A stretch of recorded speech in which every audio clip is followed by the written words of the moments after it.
Morning. आज हम हमारे नए टेस्ट पेपर का सॉल्यूशन बनाते हैं। हमारा जो टेस्ट फॉर्म नंबर है वो हमारे पास है 024873। आज हम इसके मैथ्स के पूरे 25 क्वेश्चंस का एनालाइज करते हैं और उन सारे क्वेश्चंस को सीखने की कोशिश करते हैं। चलिए चलते हैं आज के पेपर के पहले क्वेश्चन पर। पहला क्वेश्चन ये रहा हमारी स्क्रीन पर। हम लोगों को क्या दे रखा है, the value of this term. हमें एक अलजेब्रा का क्वेश्चन दे रखा है, हमें इसकी वैल्यू बतानी है जहां पर एक्स वाई जेड बराबर नहीं है, इसका मान बताना है कि क्या होगा। अब देखो हमें पता है कि इन तीनों टर्म्स का, इन तीनों वैल्यू का हमें क्यूब करना है। तो हम सब लोग जानते हैं कि a cube plus b cube plus c cube जब भी करना होता है सबसे पहले चेक करते हैं कहीं इन तीनों का टोटल जीरो तो नहीं है। तो इन तीनों टर्म्स का टोटल क्या बन रहा है, जीरो बन रहा है। जब इन तीनों का टोटल जीरो बनता है तो इनकी वैल्यू क्या होती है, 3abc। तो मैं क्या लिख सकता हूं, 3x minus Y, Y minus Z और जेड माइनस एक्स। अपोन में हमारे पास जो टर्म है उसको वैसे का वैसा लिखा, 6x minus Y, Y minus Z और जेड माइनस एक्स। ये टर्म्स आपस में कट जाएंगी, 3/6 बचेगा। 3/6 का मतलब 1/2। तो हमारा आंसर क्या जाएगा, option number B. Option B हमारे पास आंसर आ जाएगा। हमने क्या करा, जब भी तीन नंबर्स के क्यूब का सम निकालना होता है, x माइनस वाई का cube plus Y minus z का cube plus z minus x का क्यूब, जब भी तीन नंबर्स के क्यूब का सम निकालना होता है सबसे पहले चेक करते हैं कहीं तीनों का टोटल जीरो तो नहीं है। x minus Y plus Y minus Z और जेड माइनस एक्स, इनका टोटल जीरो बन रहा है। तो इस पूरे की वैल्यू क्या होती है, 3abc। abc का मतलब जो टर्म्स हम लोगों को दे रखी है, जो हमने यहाँ पर लिखी। चलिए अगले क्वेश्चन पर चलते हैं, क्वेश्चन नंबर 52 पर। 52 ये रहा हमारी स्क्रीन पर। एक दुकानदार अपने माल को क्रय मूल्य से 80% अधिक मूल्य पर अंकित करता है और अंकित मूल्य पर 48% का डिस्काउंट देता है। तो हमें क्या करना है, उसका हानि प्रतिशत ज्ञात करना है कि क्या होगा। ए shopkeeper mark his goods at 80% more than cost price and allows discount of 48% on the mark price is loss percentage. एक छोटा सा फॉर्मूला जानते हैं, एमआरपी अपन सीपी बराबर 100 माइनस लॉस। प्रॉफिट लॉस होता है लेकिन लॉस हो रहा है तो 100 minus loss upon 100 minus discount. MRP cost price से 80% ज्यादा, तो कॉस्ट प्राइस अगर 100 तो एमआरपी 180। लॉस हमें नहीं पता, डिस्काउंट हमें कितना दे रहा है, 48% का। तो क्या आ जाएगा, 48 100 माइनस 48 52। इसको अगर सोल्व करें अपन तो जीरो से जीरो क्या हो जाएगा, कैंसिल। तो 100 माइनस लॉस की वैल्यू क्या आ जाएगी, 18 इंटू 52 अपॉन में 10। अगर अपन इसका गुना कर दें, 18 को अगर 52 से गुना करें तो क्या आ जाएगा, 520, 1040, उसमें से 1040 में से 104 घटा देंगे। तो 1040 में से अगर अपन 104 घटा दें तो क्या आ जाएगा, 936 बटा में 10, तो 93.6 आया। 100 माइनस लॉस बराबर 93.6, तो लॉस की वैल्यू क्या आएगी, 100 माइनस 93.6। तो यहां से मेरे पास क्या जाएगा, 6.4। या 6.4 को देखते हुए आंसर क्या जाएगा, ऑप्शन 6 से ही 2/5%। ये हमारे पास आंसर आया। यहाँ हम ऐसे भी कर सकते हैं कि कॉस्ट प्राइस हमने लिया 100, एमआरपी 80% ज्यादा, इसका मतलब एमआरपी 180, इस पर डिस्काउंट दे रहे हैं 48% का। तो अगर अपन इसका 48% निकाले, 50% बना 90, 2% घटाना है, 1% बनेगा 1.8, 2% बनेगा 3.6, ये हम घटा देंगे तो हमारे पास यहाँ से क्या जाएगा, 86.4। 180 में से 86.4 घटा देंगे तो हमारे पास क्या जाएगा, 93.6। और 100 वाली चीज को अगर हम 93.6 में बेच रहे हैं तो 6.4 का डिस्काउंट दे रहे हैं, लॉस हो रहा है। और लॉस कितना हो रहा है, 6 से ही 2/5% का।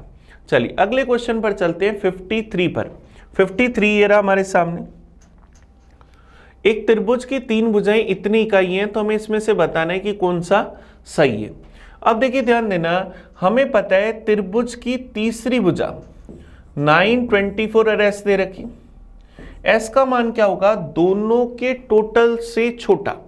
9 और 24 का टोटल 33, एस 33 से छोटा होगा। और एस क्या होगा, दोनों के डिफरेंस से बड़ा। दोनों का डिफरेंस 24 और 9 का डिफरेंस 15, तो 15 से लेकर 33 के बीच में होगा। तो आंसर क्या आ जाएगा, ऑप्शन नंबर ए। 53 का आंसर हमारे पास क्या आएगा, ऑप्शन ए। चलिए नेक्स्ट क्वेश्चन पर चलते हैं, क्वेश्चन नंबर 54 पर। अलजेब्रा का छोटा सा क्वेश्चन है, हमें इसका मान बताना है कि क्या होगा। 2x प्लस 2/x बराबर 5। अगर मैं 2 का डिवाइड कर दूं तो क्या x प्लस 1/x बराबर 5/2। हम लोगों को वैल्यू किसकी फाइंड करनी है, x³ प्लस 1/x³ प्लस 2 की। तो इसको मैं क्या लिख सकता हूं, x प्लस 1/x का होल क्यूब माइनस में 3x plus 1/x, x³ plus 1/x³ की जगह ये रखा और प्लस का 2 वैसे का वैसे। x प्लस 1/x है 5/2, तो क्यूब करूंगा तो 125/8 माइनस में 3 गुना 5/2 प्लस में 2। तो क्या बना 125/8 माइनस में 5 थी 15/2 प्लस का 2। अगर अपन इसका एलसीएम ले लें 8 तो 125 माइनस में क्या जाएगा 60 प्लस में क्या जाएगा 16। 125 में से 60 गए 65, उसमें अगर अपन 16 ऐड कर दें तो क्या बनेगा 81/8। तो हमारा आंसर क्या जाएगा 81/8, हमारा ऑप्शन डी। ऑप्शन ए मुझे लगा कि 81/8 है, लेकिन वो तो 81/11 था, तो ऑप्शन डी हमारे पास क्या जाएगा आंसर। चलिए अगले क्वेश्चन पर चलते हैं, क्वेश्चन नंबर 55 पर। 55 देखो हमें क्या दे रखा है, भूषण की मासिक आय 45,000 रुपये, उसका मासिक खर्चा 33,000 रुपये। मासिक आय में 22% की वृद्धि हुई, मासिक खर्चे में 11% की वृद्धि हुई, तो उसकी नई मंथली बचत बतानी कि कितनी है। चलिए कोशिश करते हैं, हमें बताना है उसकी नई मंथली बचत कितनी है। इनकम बराबर क्या एक्सपेंडिचर प्लस सेविंग होती, आय बराबर खर्च प्लस बचत, ये हम लोग जानते हैं।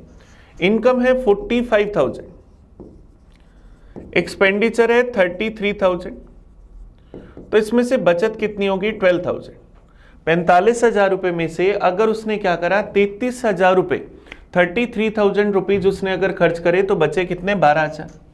अब हमें कह रहा है इनकम में 22% की वृद्धि हुई, इसको 22% से बढ़ा दें। 10% 4500, 20% 9,000, 9,000 और 900, 22% की वैल्यू 9,900 इनकम बढ़ा दी। मासिक खर्चा 11% बढ़ा दें, इसका 11% अगर अपन बढ़ाएंगे तो 10% बनेगा 3300, 1% बनेगा 330, तो क्या आ जाएगा 3630 रुपए। अब कोई 9,900 रुपए एक्स्ट्रा कमा रहा था, उसमें से 3630 रुपए अगर खर्च कर दिए तो एक्स्ट्रा कितने रुपए बचाने शुरू करेगा। यहां से अगर मैं इसमें से 4,000 भी अगर एक बार घटा दूं या सीधा ही 3630 घटाएं तो 3,000 तो ये गए 6,000, 6,270 रुपए ये हमारे पास आ जाएगा। 12,000 पहले बचा रहा था, 6,270 अब बचा रहा है, तो 18,270 रुपए उसकी क्या आ जाएगी नई बचत आ जाएगी। ये हम लोगों ने उसकी नई बचत निकाल ली, ये हमने इसकी पूरी क्वेश्चन की कैलकुलेशन कर ली। चलिए अगले क्वेश्चन पर चलते हैं, क्वेश्चन नंबर 56 पर। ये हमारे पास परसेंटेज का क्वेश्चन था। नेक्स्ट क्वेश्चन देखते हैं 56। ये रहा हमारी स्क्रीन पर। देखो अलजेब्रा का बड़ा इजी सा क्वेश्चन है, एक क्वेश्चन हमने अभी भी करा था। x प्लस 1/x बराबर 7 है, हमें x² प्लस 1/x² चाहिए कि क्या होगा। तो x² प्लस 1/x² की वैल्यू क्या करें, इसका अगर मैं स्क्वायर कर दूं तो x² प्लस 1/x² प्लस 2 बराबर 7 का स्क्वायर 49। ये 2 उधर जाते ही माइनस का, x² प्लस 1/x² बराबर 49 माइनस 2 47। तो आंसर क्या आ जाएगा option number C. Option C हमारे पास इस क्वेश्चन का आंसर आ गया। तो पेपर के अभी हमने 6 क्वेश्चन करे। नेक्स्ट क्वेश्चन पर चलते हैं 57 पर। 57 नंबर देखिए क्या कह रहे हैं, 12 सेंटीमीटर और 13 सेंटीमीटर त्रिज्या वाले दो वृत्त सेकेंद्रीय, बड़े वृत्त की जीवा की लंबाई ज्ञात करनी है जो छोटे वृत्त को स्पर्श करती है। दो सर्किल हमें दे रखे हैं जो क्या है कोसेंट्रिक सेकेंद्रीय। चलिए कोशिश करते, अगर अपन यहां पर दो सर्किल बनाए जो आपस में सेकेंद्रीय, एक ही हम लोगों ने सर्किल बनाया, दूसरा सर्किल और बना लेते, इन दोनों के सेंटर क्या है एक ही है। अब अपन क्या करते हैं, यहां पर हमें क्या चाहिए, एक ऐसी लाइन चाहिए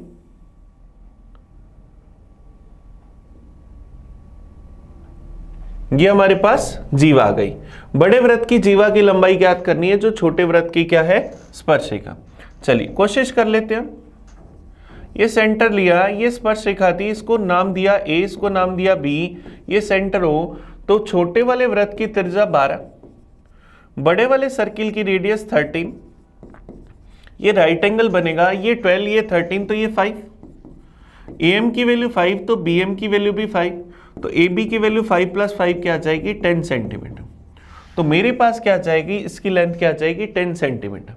2 सर्किल है जिनकी रेडियस 12 और 13 थी, हमने क्या करा उस कोड की लेंथ निकाली जो छोटे सर्किल के लिए टेंजेंट का काम कर रही थी। चलिए नेक्स्ट क्वेश्चन पर आते हैं, क्वेश्चन नंबर 58 पर। 58 ये रहा हमारी स्क्रीन पर। यदि sin A + sin² A = 1 तो हमें इसकी वैल्यू बतानी है कि क्या होगी। अब देखिए sin A + sin² A = 1 है, तो क्या मैं sin A को 1 - sin² A लिख सकता हूं? तो क्या मैं sin A को 1 - sin² A इसका मतलब cos² A लिख पाऊंगा क्या? sin A की जगह क्या लिख सकेंगे cos² A, या cos² A की जगह sin A, ये मान हम इसमें कह सकते। तो अब देखो हमें क्या करना है, वैल्यू बतानी है cos² A + cos⁴A। तो cos² A की जगह रख दिया मैंने sin A, और cos⁴A की जगह sin²A, और sin A और sin² A का टोटल क्या दे रखा है 1। तो सेम इसका आंसर क्या आ जाएगा, एक आ जाएगा ऑप्शन बी, ये हमारे पास आंसर आ जाएगा। चलिए नेक्स्ट क्वेश्चन पर चलते हैं 59 पर। 59 ये रहा हमारे सामने। The average age of 6 member of a family is 25 years. If the youngest member is 4-year-old, then what is the average age of the family just before birth of the youngest member?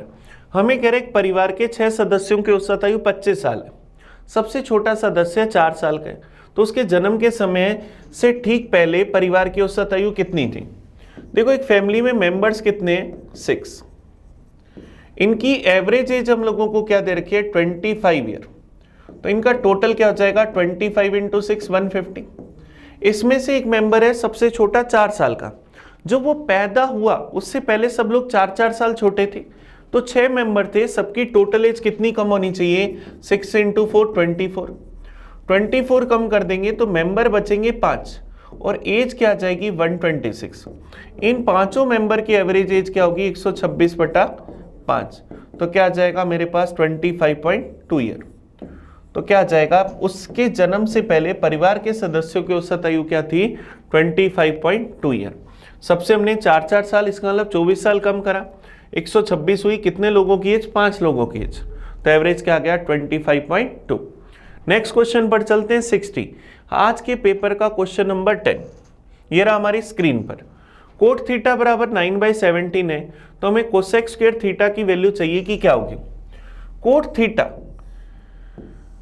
अगर हम लोग एक right angle triangle बनाए, ये angle अगर मैं theta कहता हूं, तो कोट थीटा हमारे पास क्या होता है बेस अपॉन में परपेंडिकुलर, तो बेस क्या होगा 9, परपेंडिकुलर क्या होगा 17। तो यहां से मुझे क्या चाहिए कोसेक² थीटा। हाइपोटेनियस अगर निकालें तो रूट में 17 का स्क्वायर प्लस 9 का स्क्वायर, तो ये क्या आ जाएगा 290 + 80 क्या आ जाएगा 370। अब कोसेक² थीटा, कोसेक² थीटा क्या होगा hypotenuse square upon perpendicular square. Hypotenuse का स्क्वायर करा 370, परपेंडिकुलर स्क्वायर 17 का स्क्वायर करा 289।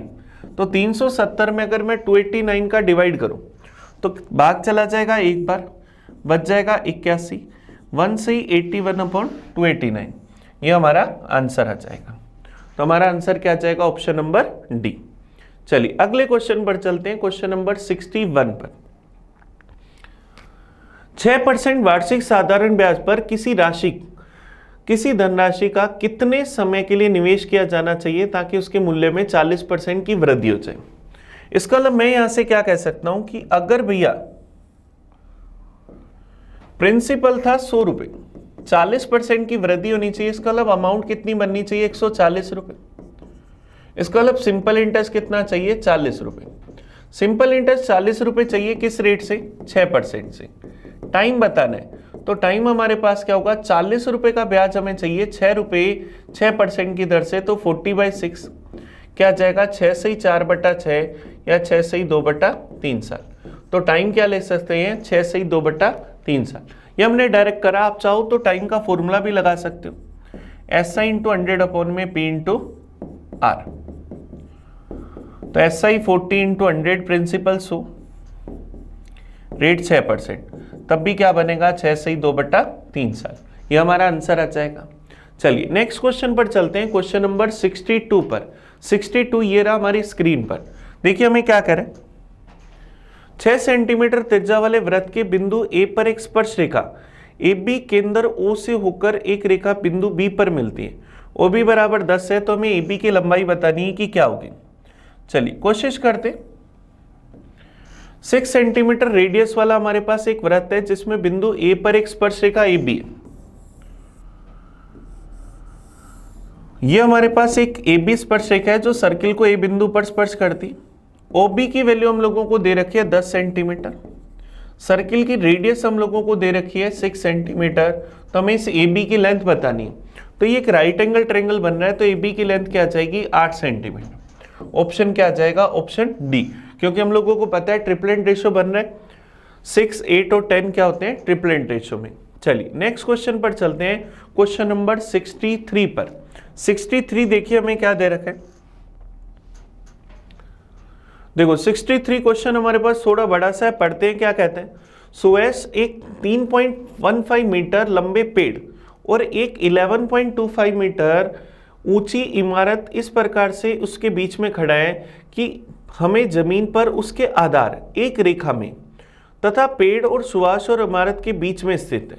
पेड़ जो है वो सुभाष और इमारत के बीच में स्थित है। पेड़ जो है वो इमारत से 45 मीटर की दूरी पर स्थित है। इसके अलावा सुभाष की आंख पेड़ के शीर्ष और इमारत के शीर्ष को एक ही पंक्ति में, तो सुभाष की आंख जमीन से 1.8 मीटर की हाइट पर है। तो हमें बताना है वो कितनी दूरी पर पेड़ स्थित है। चलिए कोशिश करते हैं समझने की। मैं एक डायग्राम अगर आपके सामने बनाऊं, ये सुभाष की हाइट है 1.8 मीटर, ये एक इमारत है और यहां रास्ते में क्या है, एक पेड़। इस पेड़ की पूरी लेंथ है 3.15, तो 1.8 ये है और ये पूरी है 3.15 मीटर। और इस बिल्डिंग की जो हाइट है वो हम लोगों को दे रखी है 11.25 मीटर। अब हमें कह रहा है कि ये दोनों एक ही लाइन में यहां पर ये क्या होंगी, समांतर होंगी। तो हम लोगों को बताना क्या है, सुभाष से कितनी दूरी पर पेड़ स्थित है, और इस पेड़ और इस बिल्डिंग के बीच की दूरी क्या दे रखी है 45 मीटर। चलिए कोशिश करते हैं हो जाए। अब देखो ध्यान देना, यहां अगर मैं कहूं कि एंगल थीटा है, तो मुझे बताओ ये एंगल छोटे वाले और बड़े वाले दोनों ट्रायंगल के लिए क्या सेम होगा। तो सबसे पहले ये पूरी दूरी अगर 3.15 थी, उसमें से अगर ये 1.8 है, अगर मैं ये घटा दूं तो मेरे पास ये क्या बचेगी 1.35। ये दूरी कितनी बचेगी 1.35। ये पूरी दूरी 11.25 थी, उसमें से अगर मैं 1.8 ये घटा दूं तो क्या आ जाएगा 8.45। ये हमारे पास आ जाएगा। अब मेरे को यहां से tan थीटा निकालना है। इस दूरी को अगर मैं x बोल देता हूं तो देखो tan थीटा क्या हमारे पास परपेंडिकुलर अपॉन में बेस होता है। परपेंडिकुलर क्या था पहले वाले ट्रायंगल के लिए 1.35 अपॉन में x, दूसरे वाले ट्रायंगल के लिए 8.45 और अपॉन में क्या जाएगा x प्लस 45। ये दोनों आपस में क्या होंगे इक्वल। यहां से मुझे x का मान निकालना है, तो पॉइंट से पॉइंट किया। अब अगर अपन इसको सोल्व कर ले, तो मैं देखो क्या करता हूं, इसको अगर देखूं 8 4 12 और 5 से काटे, 5 से गया 27 बार, 5 से गया 1 बार, बच गया 34, चला गया 6 बार, फिर चला जाएगा 9 बार।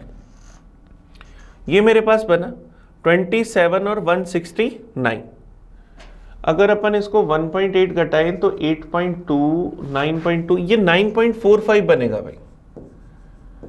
ये हमने गलती से 8.45 लिख दिया, ये क्या बनेगा 9.45। इसीलिए शायद हम लोगों की कैलकुलेशन में हम लोगों से गड़बड़ हो रही थी। तो अगर मैं इसको क्लियर कर दूं, 8.45 को अगर मैं क्लियर कर दूं, ये पूरी दूरी 45 मीटर थी, तो मेरे पास ये क्या बनेगा 9.45 अपॉन में 45 प्लस x। इस तरह से हम लिख रहे हैं, पॉइंट से पॉइंट हमने कैंसिल कर दिया। 5 से अगर इसको काटा था तो ये चला जाता 189 बार। अब अगर अपन इसको यहां से सोल्व करें तो मेरे पास 9 से चला गया 3 बार, 9 से ये चला जाएगा 21 बार, 3 से क्या 7 बार। तो मेरे पास क्या बना 1/x बराबर 7/45 प्लस एक्स। क्रॉस मल्टीप्लाई करा तो 45 प्लस एक्स बराबर 7x, तो 6x की वैल्यू 45, तो x की वैल्यू 45/6, 3 से काट दो तो 15/2, या क्या आ जाएगा 7.5। तो आंसर क्या आ जाएगा ऑप्शन नंबर सी। तो हमने लिखते वक्त इसको 9.45 की जगह 8.45 लिख लिया था, इसलिए गड़बड़ हो रही थी। अब हमने इसमें करेक्शन कर लिया, तो हमारा आंसर क्या गया 7.5। चलिए अगले क्वेश्चन पर चलते हैं 64 पर। यह हाइट एंड डिस्टेंस का बड़ा इजी सा क्वेश्चन था, बस हमें दोनों की हाइट निकाली। ये दूरी हम लोगों को पता है, हम लोगों को ये दूरी निकालनी है, तो हमने दोनों में tan थीटा बनाकर tan थीटा को इक्वल कर दिया। नेक्स्ट देखो क्वेश्चन नंबर 64। 25 और 45 का हमें तृतीय समानुपाती ज्ञात करना है कि क्या होगा। तो अब क्या लिख सकते हैं 25 रेशो के अंदर 45 प्रपोर्शन के अंदर 45 रेशो के अंदर x, बाहर वालों का मल्टीप्लाई अंदर वालों के मल्टीप्लाई के बराबर, तो 25 इंटू एक्स बराबर 45 इंटू 45। 5 से गया 9 बार, 5 से फिर गया 9 बार, तो x की वैल्यू 9 इंटू 9 क्या बनेगी 81। तो आंसर क्या जाएगा ऑप्शन नंबर सी। बड़ा इजी सा क्वेश्चन था। चलिए क्वेश्चन नंबर 65 पर चलते हैं। आज के पेपर का question number 15। Question number 65 DI का क्वेश्चन है। देखो क्या करें, नीचे दी गई तालिका को ध्यानपूर्वक अध्ययन कीजिए और प्रश्नों के उत्तर दीजिए। The table indicate the number of student studying in 3 discipline of 4 different college. 4 अलग अलग कॉलेज है, उसके अंदर अलग अलग के अंदर पढ़ने वाले हमें स्टूडेंट्स दे रखे अलग अलग एरिया के अंदर। फिर देखो हमें क्या कह रहा है, किस कॉलेज में वाणिज्य में सबसे कम छात्र हैं। कॉमर्स के अंदर हमें बताना है किस कॉलेज में सबसे कम स्टूडेंट है। कॉमर्स की अगर बात करें तो ये कॉमर्स की रो है, इसमें अगर देखें 520, 550, 515, तो सी में सबसे कम स्टूडेंट है। सबसे कम स्टूडेंट किसमें, सी में। अब देखो ये क्वेश्चन बड़ा इजी होता है, देखते ही हो गया। चलिए अगले क्वेश्चन पर चलते हैं। क्वेश्चन नंबर 65 के बाद 66 पर। 66 फिर देखो हमारे पास डीआई का क्वेश्चन है। हमें क्या दे रखा है, हम देख लेते हैं पहले क्या कह रहा है। The following bar graph indicate the sale of various item in a shop for 1 day. Study the bar graph carefully and answer the following questions. ये एक बार ग्राफ दे रखा है जिसमें अलग अलग चीजों की सेल को दिखा रखा है एक दिन में। हमें क्या बताना है, find the ratio between the sale of wheat and rice, also the ratio between the sale of sugar and onion. गेहूं और चावल की बिक्री। गेहूं की अगर अपन बात करें, पहले बिक्री कितनी थी 10, चावल की बिक्री की बात करें 20, तो इसका रेशो क्या बना 1:2। सेकेंड रेशो में फाइंड करना है चीनी और प्याज का। दोनों की अगर बात करें तो 5:5, तो रेशो क्या बना 1:1। तो क्या आएगा 1:2 एंड 1:1। तो आंसर क्या जाएगा ऑप्शन नंबर ए। बड़ा इजी सा क्वेश्चन है, देखते ही हो गया। चलिए नेक्स्ट क्वेश्चन पर चलें। क्वेश्चन नंबर 67 पर देखिए 67 क्वेश्चन देखते हैं हमें पता लग रहा है मेंसुरेशन का क्वेश्चन है। एक 24 सेंटीमीटर हाइट वाले एक लंबवर्तीय शंकु के आधार की परिधि 42 पाई है, तो हमें शंकु का वॉल्यूम बताना है कि क्या होगा। शंकु का बेस हम लोगों को क्या दिखता है, सर्किल। सर्किल की अगर बात करें तो सरकमफ्रेंस परिधि क्या होती है 2πr, इसकी वैल्यू किसके बराबर 42 पाई के बराबर। पाई से पाई गया 2r बराबर 42, तो r की वैल्यू 21 सेंटीमीटर। रेडियस अगर 21 है, मुझे इसका वॉल्यूम बताना है। शंकु का वॉल्यूम होता है 1/3 पाई r स्क्वायर h। पाई की वैल्यू 22/7, रेडियस है 21, हाइट हम लोगों को दे रखी है 24, तो यहां से 7 से 21 तो क्या हो जाएगा कैंसिल। अब क्या बचेगा 22 इंटू 21 इंटू 24। अब 21 और 22 का मल्टीप्लाई करें तो क्या आ जाएगा 462, इंटू में क्या आ जाएगा 24। इनका आपस में अपन गुना कर लेते हैं। अब इनका मैं मल्टीप्लाई करूंगा तो 4 दूनी 8। अब 8 एक ही ऑप्शन के लास्ट में बन रहा है, तो आंसर क्या आ जाएगा ऑप्शन नंबर बी। ये हमारा आंसर आ जाएगा, हमें पूरा मल्टीप्लाई करने की जरूरत नहीं है। चलिए तो ये हमारे पास बड़ा इजी सा क्वेश्चन हुआ। हमें कोन का वॉल्यूम चाहिए था। कोन का वॉल्यूम हम जानते हैं 1/3 पाई r स्क्वायर h होता है, तो हमने आंसर निकाल लिया। नेक्स्ट क्वेश्चन पर आते हैं 68 पर। एक बेईमान दुकानदार क्रय मूल्य पर अनाज बेचने का दावा करता है, लेकिन 1 केजी के बाद वेट के स्थान पर 920 ग्राम के बाट का यूज करता है। तो उसका लाभ प्रतिशत ज्ञात करना है कि क्या होगा। A dishonest shopkeeper prefer to sell grains at the cost price, but he use the weight of 920 gram for 1 KG weight. तो उसका गेन परसेंटेज बताना है। हमने कहा कि उसका कॉस्ट प्राइस अगर अपन क्या करें 100% माने, तो उसका सेलिंग प्राइस भी क्या होगा 100, क्योंकि वो कॉस्ट प्राइस पर ही बेचने का दावा करते हैं। लेकिन 1 केजी की जगह 920 ग्राम के बाट का यूज करते हैं। 1 केजी का मतलब 1000 ग्राम की जगह 920 ग्राम का बाट यूज करते हैं। तो 1000 ग्राम का कॉस्ट प्राइस अगर 100 है तो 920 ग्राम का कॉस्ट प्राइस क्या होगा 92 वाली चीज बेचता है 100 में। कितना प्रॉफिट हुआ 8 का, कितने पर 92 पर। परसेंटेज में चाहिए इंटू करा 100% से। 4 से चला जाएगा 2 बार, 4 से चला जाएगा मेरे पास 23 बार, तो क्या आएगा 200/23%। अब 200 में 23 का डिवाइड कर दे। 200 के अंदर अगर अपन 23 का डिवाइड कर दे तो सबसे पहले भाग चला जाएगा 8 पर। 8 दिए 24, 184 बच जाएगा 16, डिवाइड नहीं जा रहा 160। अगर अपन इसको डिवाइड करें तो लगभग ये 7 बार के आसपास चला जाएगा। तो क्या जाएगा 7 × 21 2 161, तो 8.7% के अराउंड आ जाएगा। तो आंसर क्या जाएगा ऑप्शन नंबर बी 68 का आंसर। चलिए नेक्स्ट क्वेश्चन पर चलते हैं, क्वेश्चन नंबर 69 पर। हमें कह रहे हैं ए काम को 15 दिन में कर सकता है, बी इसी काम को 25 दिन में कर सकता है। वे 5 दिन तक मिलकर उसी काम को करते हैं। शेष काम को ए और सी ने 4 दिन में पूरा करा, तो सी अकेला उस काम को कितने समय में करेगा। तो देखो क्वेश्चन क्या कह रहा है, ए किसी काम को 15 दिन में कर सकता है, बी इसी काम को क्या कर सकता है 25 दिन में कर सकता है। ये हम लोगों को दे रखा है। सबसे पहले अगर अपन यहां से क्या करें, हम लोगों का टोटल वर्क निकालें। टोटल वर्क क्या जाएगा 75। ए की एफिशिएंसी 5 और बी की एफिशिएंसी 3। वे 5 दिन तक मिलकर उस पर काम करते हैं। सबसे पहले ए और बी ने काम करा कितने दिन तक 5 दिन तक। रोज दोनों मिलकर कितने पेड़ लगाते हैं 8, तो 5 दिन में कितने पेड़ लगा देंगे 40। फिर इसके बाद शेष काम जो है वो ए और सी ने 4 दिन में करा। ए और सी ने 4 दिन में करा। अब 40 पेड़ लग गए 75 में से, तो लगाने वाले पेड़ कितने बचे 35। ए रोज कितने पेड़ लगाता है 5, तो 4 दिन में कितने पेड़ लगा देगा 20, तो बचे कितने 15 पेड़। ये किसने लगाए थे सी ने, कितने दिन में 4 दिन में। तो सी की एफिशिएंसी क्या आ जाएगी 15/4। सी ने 15 पेड़ लगाए 4 दिन में, तो सी की एफिशिएंसी 15/4। तो सी इस काम को कितने टाइम में करेगा, सी का टाइम क्या होगा total work upon efficiency. Total work 75, सी की एफिशिएंसी 15/4, तो 50 नीचे और 4 ऊपर। 15 से क्या 5 बार 5 चौक 20, तो सी इस काम को कितने दिन में कर देगा 20 दिन में। अब देखो सी का टाइम निकालना और सी के लिए ऑप्शन भी सी है, तो आंसर क्या गया ऑप्शन सी। चलिए नेक्स्ट क्वेश्चन पर चले, क्वेश्चन नंबर 70 पर। आज के पेपर का हमारा क्वेश्चन नंबर 20।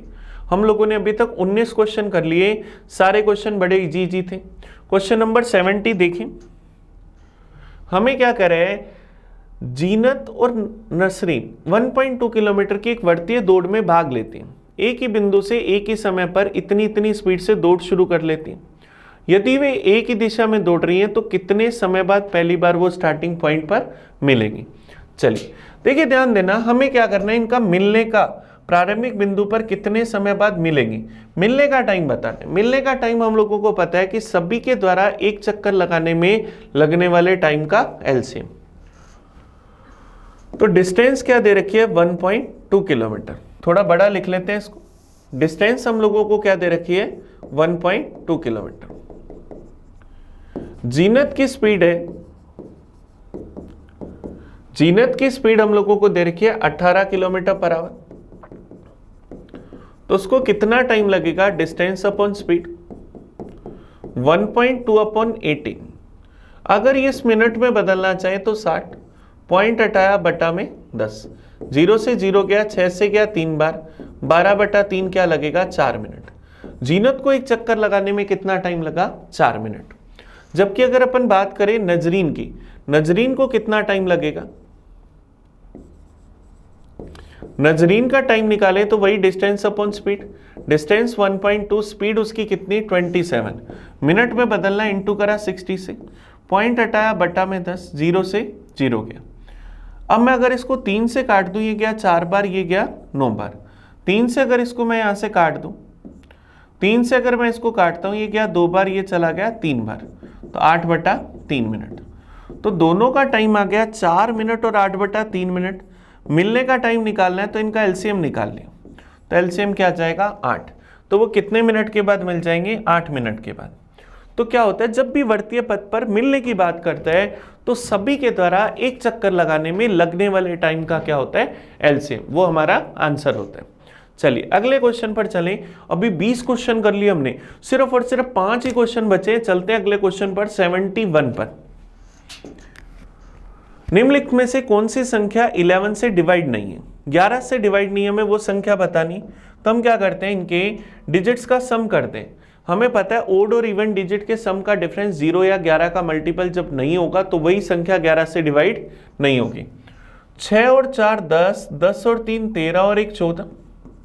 बाकी का सम करें, 5 और 7 12, 12 और 2 14, 14 और 14 का डिफरेंस 0, इसका मतलब ये डिवाइड होगी। अब इसमें नेक्स्ट वाले नंबर को देखते हैं।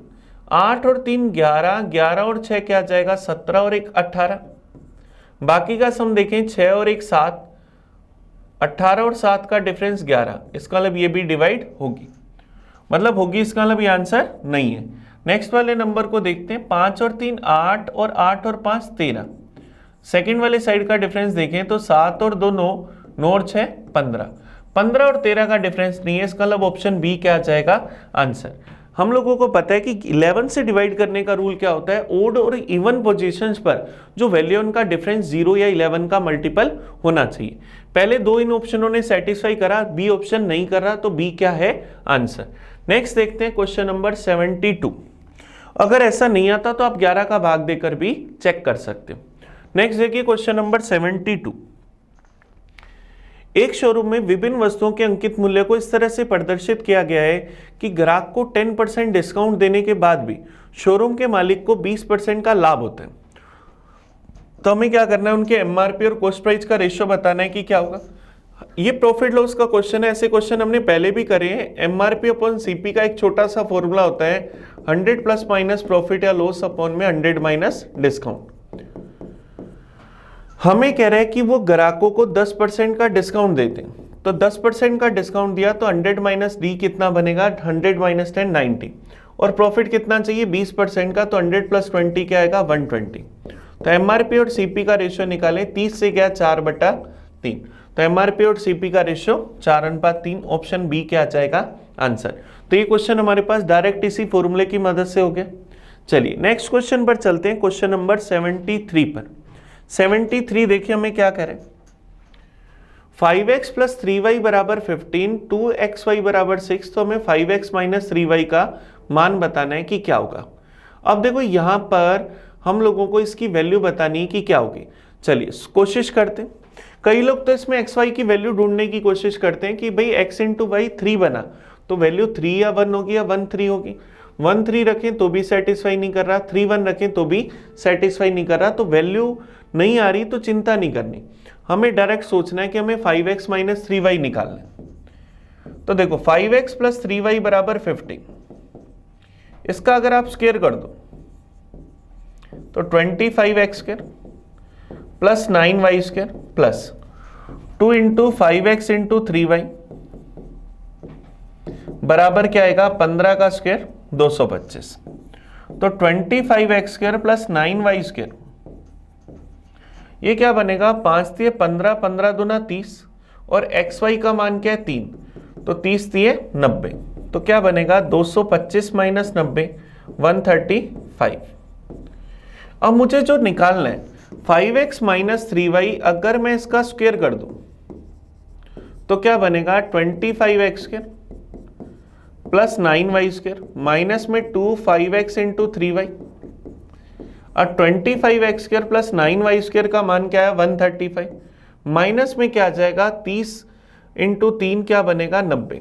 इसकी जगह हमने क्या रखा था 90, तो यहाँ भी डायरेक्ट रख दिया 90, तो क्या बना 45। अब ये क्या बना 5x माइनस 3y के स्क्वायर की वैल्यू। तो अगर 5x माइनस 3y चाहिए तो 45 का रूट कर देंगे, तो 9 इंटू 5 लिखेंगे तो क्या आंसर आ जाएगा 3√5। तो ऑप्शन क्या आ जाएगा, ऑप्शन बी हमारा आंसर आ जाएगा। बड़ा इजी सा क्वेश्चन है, और अगर अपन ऑप्शंस पर ध्यान देते तो हमें वैल्यू सोचने की जरूरत भी नहीं थी, क्योंकि वैल्यू क्या आ रही है रूट में, इसका मतलब रूट में आ रही है तो हमें थोड़ा सोल्व करना ही पड़ेगा। चलिए नेक्स्ट क्वेश्चन पर चलते हैं 74 पर। कोस थीटा अपॉन में sec theta minus 1 plus cos theta upon sec theta plus 1, हमें इसका मान बताना है कि क्या होगा। कोस थीटा अपॉन में sec theta minus 1 plus cos theta upon में सेक थीटा प्लस 1, हमें इसको सिंप्लीफाई करना है कि क्या होगा। सारी टर्म को अगर अपन कोस थीटा की टर्म में बदल लें तो कोस थीटा अपॉन में 1 upon cos theta minus 1 plus cos theta upon में 1 अपॉन कोस थीटा प्लस 1। तो अगर अपन इसका एलसीएम लें तो क्या बनेगा कोस स्क्वायर थीटा अपॉन में 1 माइनस कोस थीटा प्लस क्या बनेगा कोस स्क्वायर थीटा अपॉन में 1 प्लस कोस थीटा। अब इस टर्म को अगर अपन आगे सोल्व करें तो मेरे पास कोस स्क्वायर थीटा तो मैं कॉमन ले लेता हूं, तो मेरे पास यहां क्या आएगा a plus B into A minus B, A square minus B square, 1 minus cos square theta, और ऊपर क्या आएगा 1 plus cos theta plus 1 minus cos theta. Cos theta से कोस थीटा कट गया, तो क्या बना 2 कोस स्क्वायर थीटा अपॉन में 1 माइनस कोस स्क्वायर थीटा क्या बना साइन स्क्वायर थीटा, और कोस अपॉन साइन क्या होता है कोट स्क्वायर थीटा। तो आंसर क्या आ जाएगा 2 कोट स्क्वायर थीटा, कोस अपॉन साइन क्या बनेगा कोट स्क्वायर थीटा, ये हमारा आंसर आ जाएगा। चलिए नेक्स्ट क्वेश्चन पर चलते हैं, क्वेश्चन नंबर 75 पर। आज के पेपर का लास्ट क्वेश्चन, क्वेश्चन नंबर 75। एक निश्चित धनराशि 1 वर्ष 9 महीने की अवधि के लिए 10% वार्षिक चक्रवृद्धि दर से ऋण पर दी गई थी। चक्रवृद्धि ब्याज अगर 1460 रुपए तो ऋण पर दी गई धनराशि हमें बतानी है कि क्या होगी। चलिए रेट क्या है 10%, तो 10% को फ्रैक्शन में क्या लिखेंगे 1/10।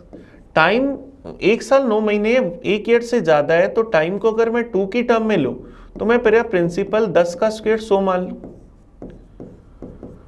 तो पहले साल मुझे इसका कितना मिलेगा 10%, तो कितना मिल जाएगा 10।